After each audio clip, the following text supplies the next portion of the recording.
तालिबान सल्तनत पर इस वक्त की बड़ी खबर। अहमद मसूद के बेटे पर खलील उर रहमान हक्कानी का दावा। अहमद मसूद का बेटा हमारे साथ है, यह हक्कानी की तरफ से कहा गया है। हक्कानी ने कहा फोन पर अहमद मसूद के बेटे के समर्थन की बात कही गई है।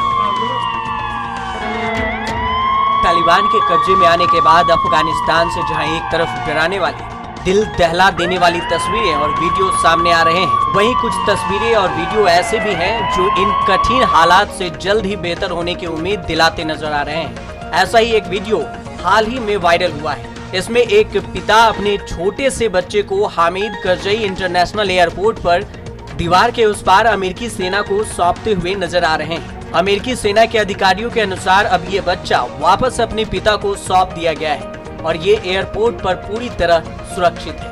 अमेरिकी रक्षा विभाग के प्रवक्ता जॉन किर्बी ने बताया, हामिद करजई एयरपोर्ट पर अफरा तफरी के हालात के बीच एक अफगानी पिता द्वारा बच्चे को अमेरिकी सेना को सौंपा गया था। दरअसल ये बच्चा बीमार था, इसलिए उसके पिता ने सेना से इसके इलाज और देखभाल के लिए गुहार लगाई थी, जिसके बाद अमेरिकी सेना इस बच्चे को एयरपोर्ट पर ही मौजूद अस्पताल में ले गई और इसका इलाज कराया।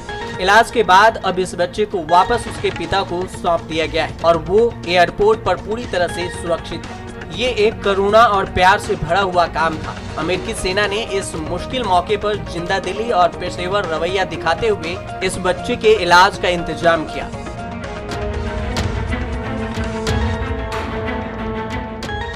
वहीं एक सीनियर ब्रिटिश ऑफिसर के अनुसार अफगानिस्तान छोड़कर जाने वाले काबुल एयरपोर्ट पर इस समय भी हजारों की संख्या में लोग जमा हैं। यहाँ अफरा तफरी का माहौल बना हुआ है। अफगानी औरतों को उनके बच्चे कटीले दीवार के उस पार फेंकते हुए देखा जा सकता है। ब्रिटिश ऑफिसर के अनुसार काबुल एयरपोर्ट के हालात इस वक्त बेहद खराब हैं। औरतें बच्चे को कटीली दीवार के उस पार फेंककर उन्हें ब्रिटिश सेना को सौंपती नजर आ रही है। हम सब यहाँ के हालात देखकर दुखी हैं।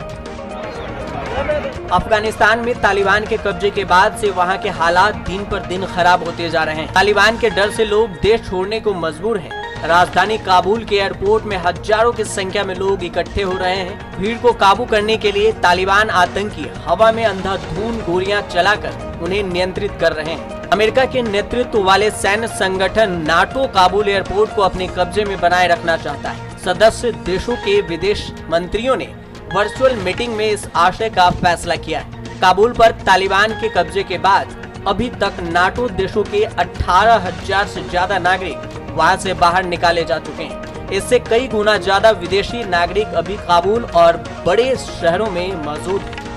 बता दें कि 15 अगस्त को तालिबानियों ने काबुल पर अपना कब्जा जमाया। अफगानिस्तान के 95% इलाके पर कब्जा करने के बाद तालिबान ने देश की जमीनी सीमाओं से आवाजाही रोक लगा दी। इसलिए देश से बाहर जाने के लिए काबुल एयरपोर्ट ही एकमात्र जरिया बचा है।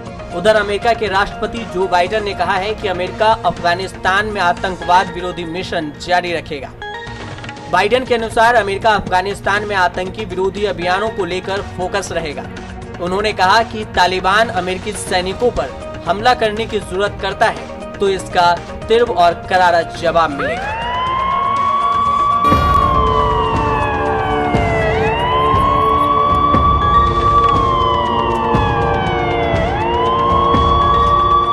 अफगानिस्तान संकट पर अमेरिकी राष्ट्रपति जो बाइडेन ने कहा है कि अफगानिस्तान से लोगों को निकाला जा रहा है। अब तक 18,000 से ज्यादा अमेरिकी लोगों को रेस्क्यू किया जा चुका है। हमने इसके लिए फ्लाइट्स की संख्या भी बढ़ा दी है। वहां से सभी को सुरक्षित निकाल लिया जाएगा। अमेरिकी राष्ट्रपति जो बाइडेन ने कहा है, हम जुलाई से अब तक 18,000 से अधिक लोगों और काबुल से लगभग 13,000 लोगों को निकाल चुके हैं। जब से 14 अगस्त को हमारी सैन्य एयरलिफ्ट शुरू हुई है। उन्होंने कहा कि आज अकेले 5,000 से ज्यादा अमेरिकी लोगों को वहां से निकाला गया। काबुल में 6,000 अमेरिकी सैनिक मौजूद हैं। बाइडेन ने यह भी कहा कि हम किसी भी हमले का ताकत से जवाब देंगे। उन्होंने कहा कि हमने एयरपोर्ट को सुरक्षित किया है, जिससे न केवल सैन्य उड़ानें बल्कि अन्य देशों के नागरिक और संकट में फंसे अफगानियों को बाहर निकालने के लिए गैर सरकारी संगठन फिर से उड़ानें शुरू करने के लिए सक्षम हो रही हैं। लोगों को सुरक्षित निकालने के इस मिशन के बारे में राष्ट्रपति बाइडेन ने कहा कि यह निकासी मिशन खतरनाक है। इसमें सशस्त्र बलों के लिए जोखिम शामिल है और इसे बेहद कठिन परिस्थितियों में संचालित किया जा रहा है। मैं वादा नहीं कर सकता कि अंतिम परिणाम क्या होगा, लेकिन यह नुकसान के जोखिम के बिना होगा। अमेरिकी राष्ट्रपति ने कहा कि अफगानिस्तान पर इस वक्त सबसे बड़ा संकट है।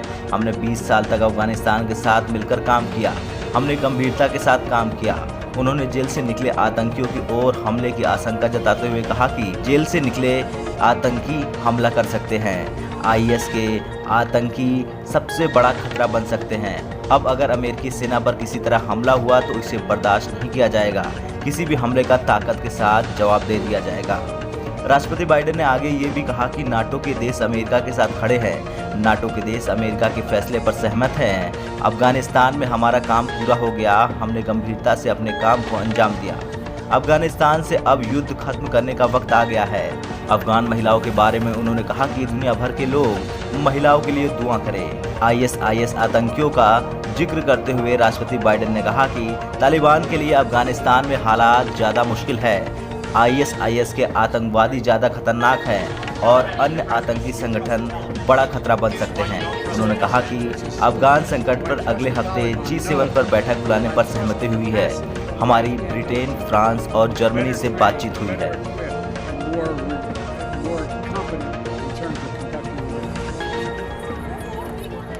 ब्यूरो रिपोर्ट, भारत तक।